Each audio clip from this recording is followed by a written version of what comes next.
Salut les experts, j'espère que vous allez bien, moi ça va à la perfection. Disons que sur une échelle de 0 à 100, je suis à peu près à 1000 sur ça va bien.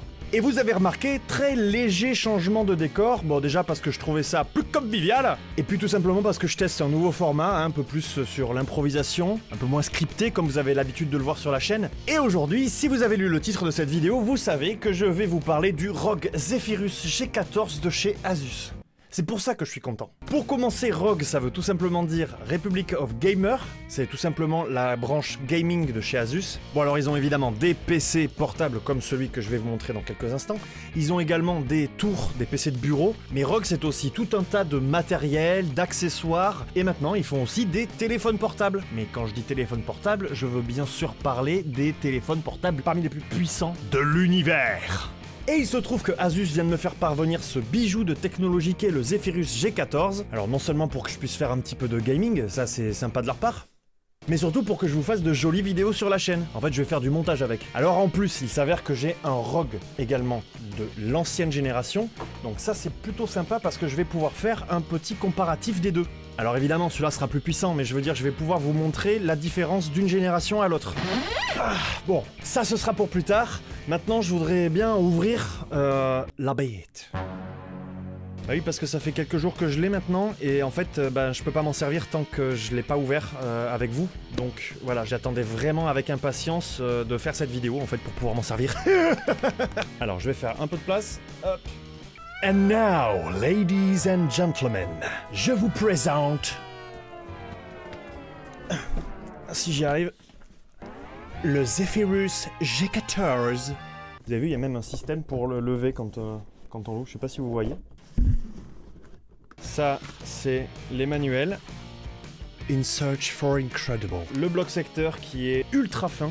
Donc déjà, première chose qu'on remarque, ce sont les trous sur le dos de l'écran, qui sont au nombre de 1, 2, 3, 4... Mais là, je plaisante, je vais pas tous les côtés non plus. Donc on va dire qu'ils sont au nombre de très beaucoup.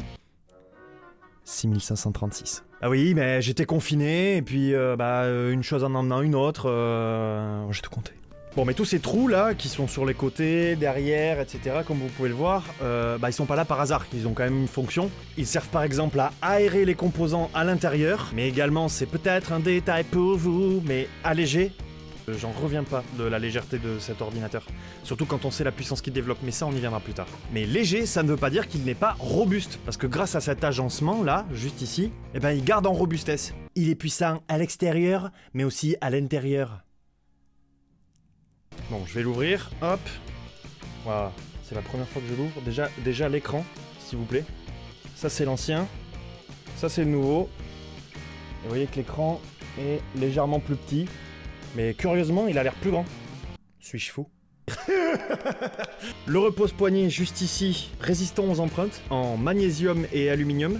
Je l'invente pas, hein, c'est juste marqué là. Bon, un peu de transparence, ça fait pas de mal. Donc même après des heures et des heures de gaming, ça évitera que des agents secrets viennent récupérer vos empreintes digitales. Oui, mais faut y penser. Sécurité avant tout. Mais blague à part, ça fait que votre Zephyrus reste clean jour après jour.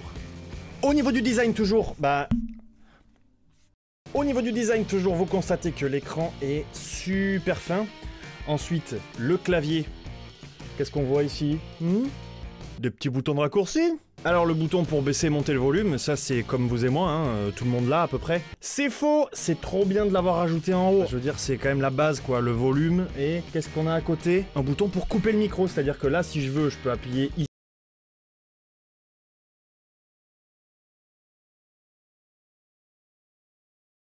Une simple pression sur ce bouton-là et vous avez la possibilité de continuer votre conversation avec les personnes avec qui vous étiez en train de discuter en ligne. C'est clair?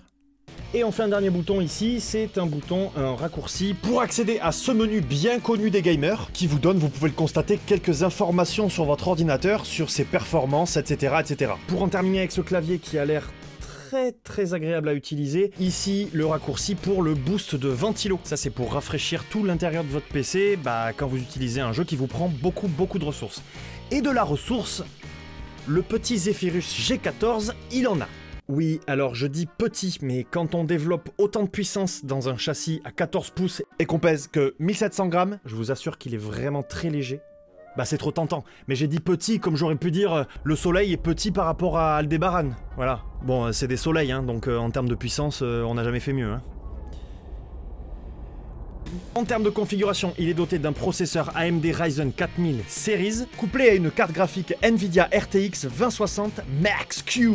Corentin est un gamer pro, il est actuellement subjugué par les graphismes de son nouveau PC. Vas-y, comment je suis trop subjugué là? Et oui, Kevin, tu vas pouvoir afficher ton jeu à 120 FPS si tu prends la configuration avec l'écran allant jusqu'à 120 Hz, mais si vous êtes un créatif, vous pouvez également choisir la configuration avec l'écran en résolution WQHD. Et si vous n'avez pas compris, pas de panique, je vous laisse en lien dans la description une vidéo de l'ami Oversmash qui vous explique les FPS, le taux de rafraîchissement, etc. à la perfection. Bon, franchement, c'est le bel objet. Eh bien, vous allez pouvoir le rendre encore plus beau, le personnaliser d'une certaine manière. Et ce, grâce à...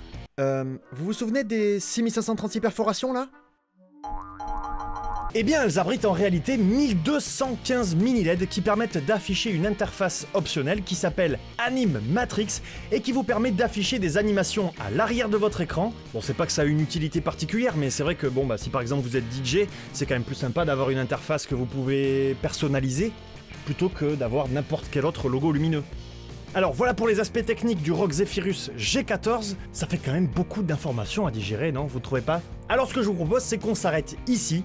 Ensuite, j'installe tous les logiciels que j'avais déjà, les Premiere, les Photoshop, etc. sur mon ancien ROG. Je réinstalle tout là-dessus et je vous fais un comparatif des familles entre l'ancienne génération et la nouvelle. Ça vous va? Bon, de toute façon, je vous laisse pas le choix. Allez, portez-vous bien et à très bientôt les experts. N'hésitez pas à nous dire dans les commentaires si ce format vous a plu et si vous voulez voir d'autres tests de ce type. Salut!